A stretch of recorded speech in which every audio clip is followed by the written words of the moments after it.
Hello and welcome to Salute. I'm your host, Bob Peters, and with me is Glenn Bevell, who is a U.S. Army former prisoner of war, World War II. I want to welcome you to the show, sir. Thank you, sir. And tell our audience a little bit about yourself. Where were you originally born and where are you from? I was originally born in the big city of Waldo, Florida.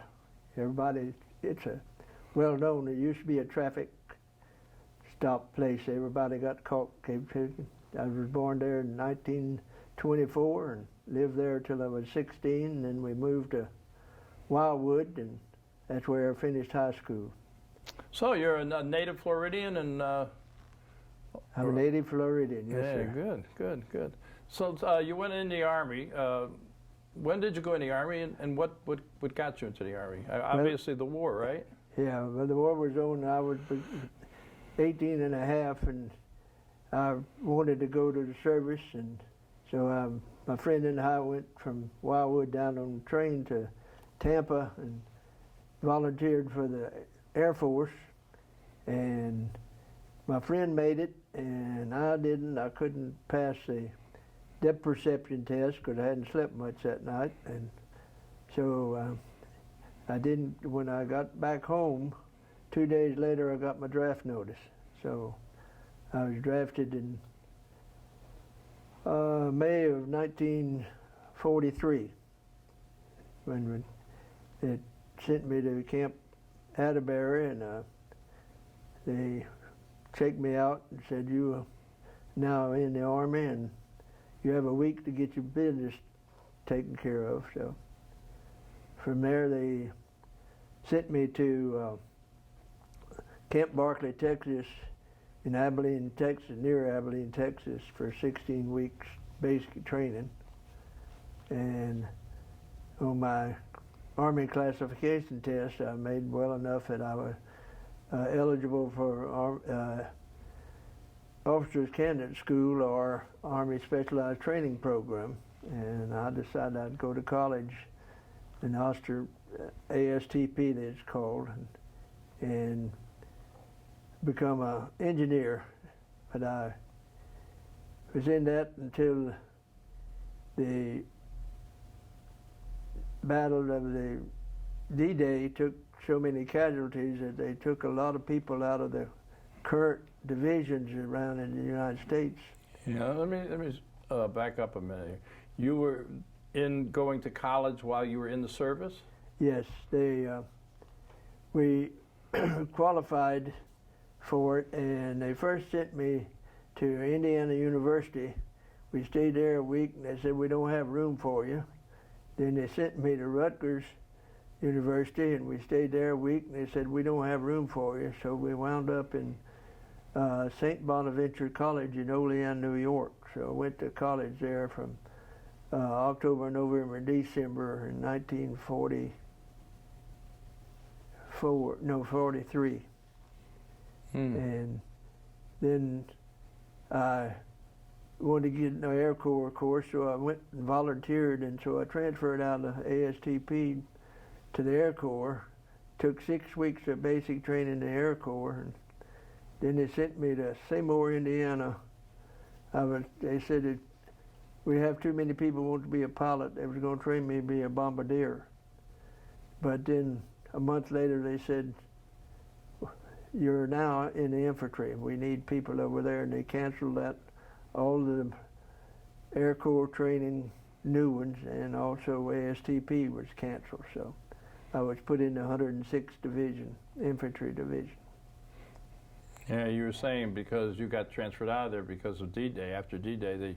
Mainly because of the casualties of D-Day. Yeah. They had to get experienced people or trained people to fill in all the holes that they had in their thing. So the 106th Division, my understanding, it took at least 2/3 of the officers that was trained. They took them out and shipped them overseas, and then they had to fill in with new recruits. So what rank were you now? I'm just still a private. You were a private? Yeah. Even with the college experience in the background? Yeah, they didn't give you anything for that. No. But so you had to take infantry training, right?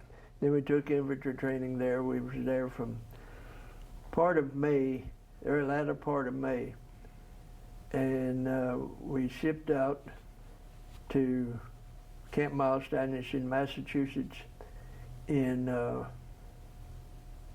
October of 1944, and they shipped us to England. We all went over. The entire division was on one ship, the Aquitania, sister ship to the Lithuania that the Germans sank. Oh yeah, yeah.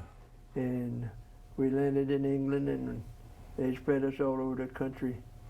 And we stayed there for a month, and then in the first part of December, I forget just what day, they carried us across the channel, and we landed in St. Lo, France. And then they trucked us across France all the way into Belgium, and the headquarters was at St. Vith, V-I-T-H, Belgium, with the headquarters 106. They spread us all out, and my company and Company L, my company was Company K, 424th Regiment, and Company L and Company K were stationed in this little town of Heckenscheid, Germany. I didn't realize we was in Germany till I later learned that we was already inside of Germany. And we were there just 5 days before the Battle of the Bulge. And of course they told us, well, nothing's going to happen. We're just kind of recuperating because it's just a bunch of old men and teenagers on the other side there, so don't worry. Yeah, I did hear. I heard that with the Battle of the Bulge, there was a lot of young guys, and they never expected anything to happen. But that was quite the battle, wasn't it? Oh, it was the biggest battle of World War II in Germany. And the total number of people on both sides was close to 200,000. It was about 90,000 Germans and about 100,000 American and British. It was in that battle. And they, according to Eisenhower and them, there wasn't nothing going to happen. And when they heard it, they couldn't believe it. They said somebody just pulling our leg. It was a couple of days before they ever realized it. We had a battle on our hands. And my division, there was a 423rd, 2nd, 423rd, and 24th. The Germans broke through between the 422nd and 423rd and got on back of them and surrounded both of them.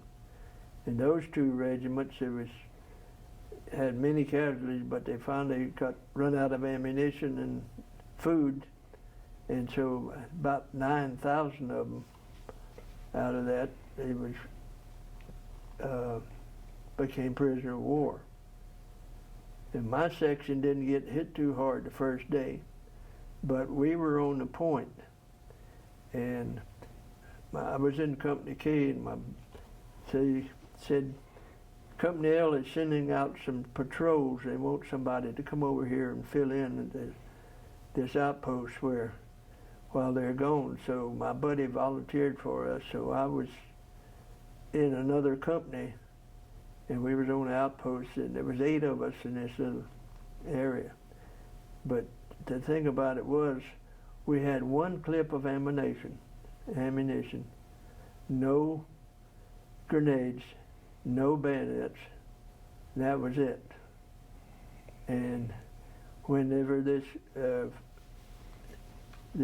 Battle of the Bulge started at about 5:30 in the morning, they let loose these screaming memes and ammunition, and all kind of 88 tanks was firing over us and everything.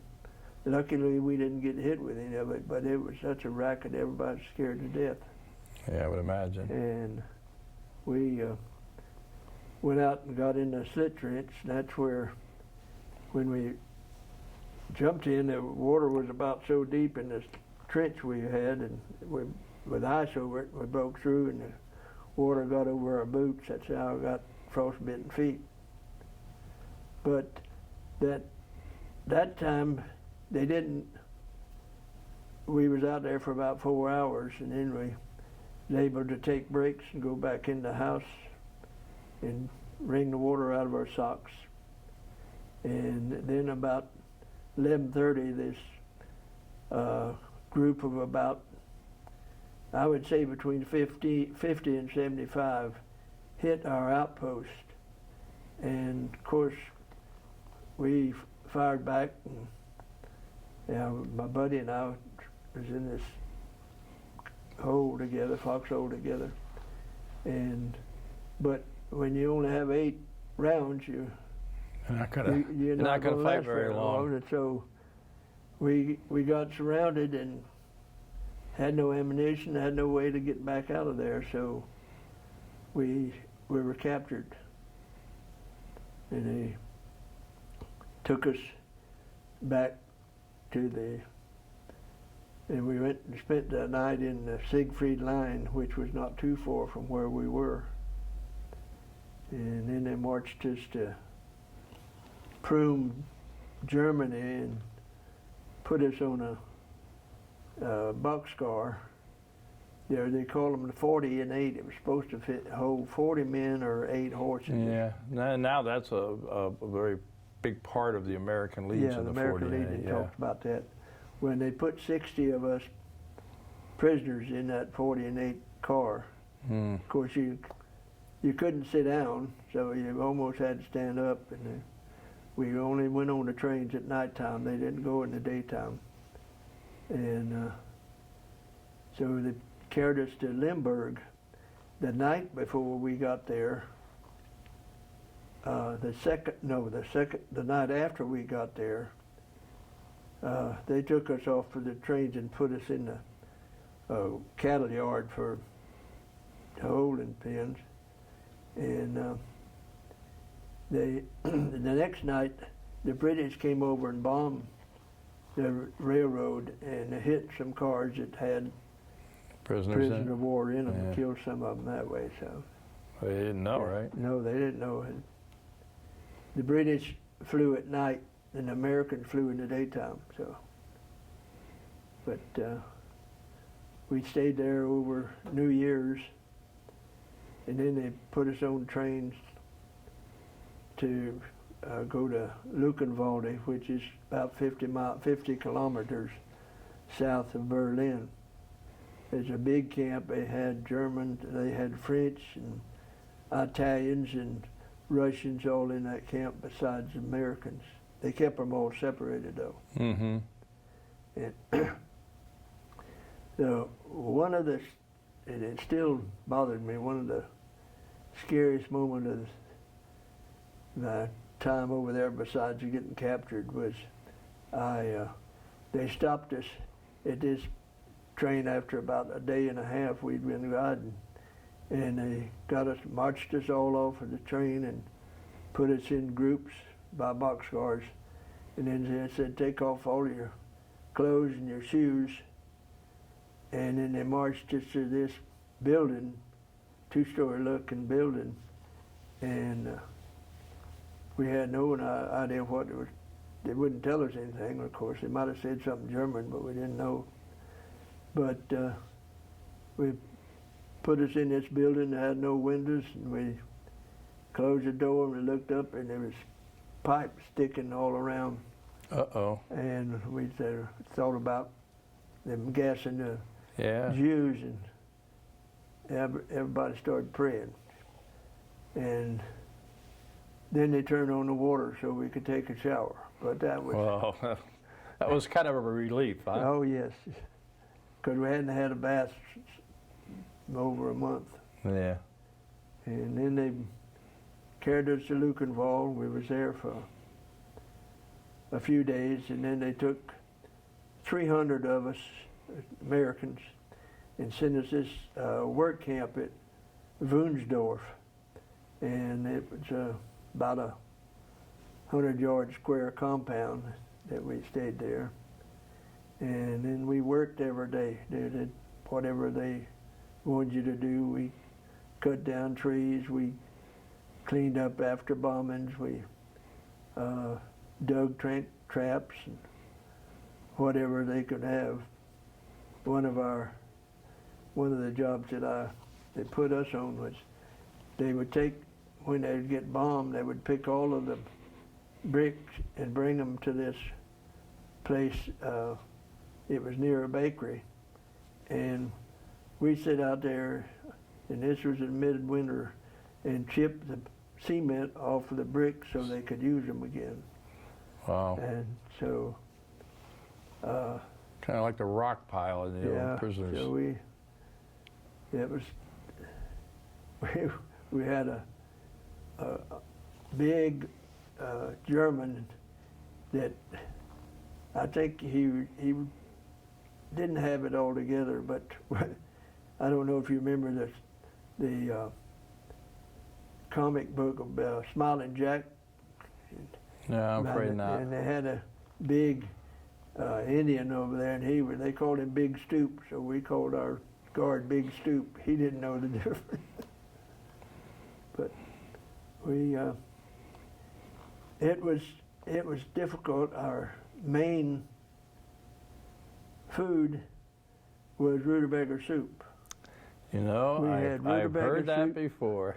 People hate it now. Rutabaga soup and grass soup. That grass soup, we called it, was just the trimmings, the bad trimmings off of the cabbage and the lettuce and whatever else they could throw in there. Mm. And once in a while we get, our meat would be the worms that was in the bad cabbage. That doesn't sound very tasty. I told my wife, I said, I do not allow rutabagas in my house. You're not the first guy that I met who was a prisoner of war told me the same thing. Yeah. But did they overall, how did they treat you? When we were in this camp, as I said, the camp commandant that we had for this small camp had gotten injured in the war, so he was head of the camp. And he happened to be Max Millen's sparring partner when Max Millen came over and fought Joe Louis for the heavyweight title. And so he knew about the United States, so he wouldn't let them treat us too bad. But when we was out on details and the German soldiers or Gestapo would hit us with their rifle butts or whatever, and because they gave us this one time, they made a lot of coke because all their cars, a lot of them would run on a coke burner that gave them gas. I don't know how they did it, but but we had to load these. They had a V-shaped boxcars, and we had to throw it over that top to get down in there. Well, a rutabaga soup, you're not very strong. No. And so if we missed and it went down in the tracks there, they'd whack us with a rifle butt or something. So, but I guess we were more fortunate than some of them. I've heard had some terrible treatment, but we had enough. But it was late in the war, and so the Germans realized that the end was coming. The end was coming. So another strange happening. My buddy and I was there, and the guard came, got us, and carried us down. We went to Gestapo headquarters there in Wunsdorf, and we didn't know what we was going for. And so they was closing the Gestapo headquarters, so we had to move the furniture out and load it on a truck and go to Berlin. And we was in the back of the truck, and of course we still had on our GI uniform. That's the same one we'd had on the whole time. And as we'd go along the road, the people would throw things at us. But Then we got up to Berlin, unloaded the furniture, and they had an air raid. The Americans coming over bombing. So they put us in the air raid shelter, and of course, having on our uniforms, I knew who we were, and a bunch of them was mad at us, and they started hooping and hollering, and they started over towards us, and that was quite frightening. But the soldier said, he put his gun on them, he said, I'm responsible for them. If I don't get them back, I'm in trouble. So luckily we got out of there without any. But, yeah. But Very fortunate. it was a trying time, but Now you get packages from the Red Cross or while you were in the camp. we got one package the entire it? time we was there. We were supposed to get one a week, and then they take that one package and they divide it. They're okay. Here's one package for you 10 men and one package for you 10. So we didn't get that. The Germans trickled a few out, but they kept the rest of them.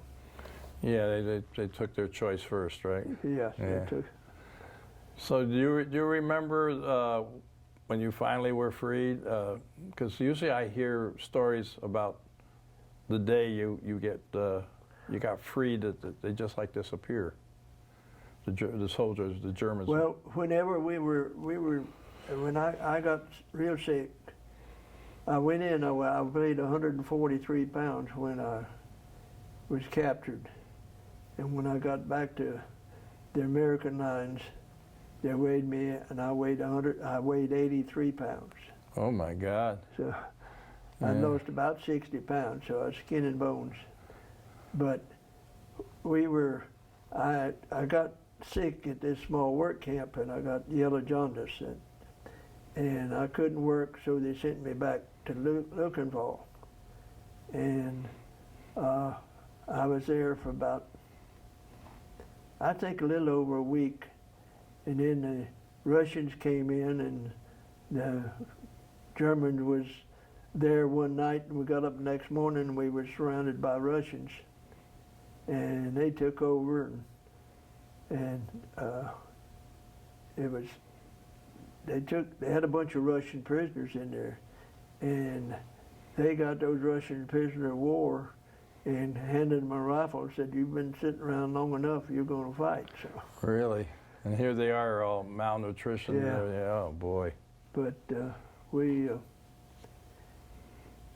they after we were there, and the Elbe River was where the Russians and the Americans decided that the Americans couldn't come across the Elbe River. Well, they fought across the Elbe River, and within it we could hear artillery fire. So they were that close to us.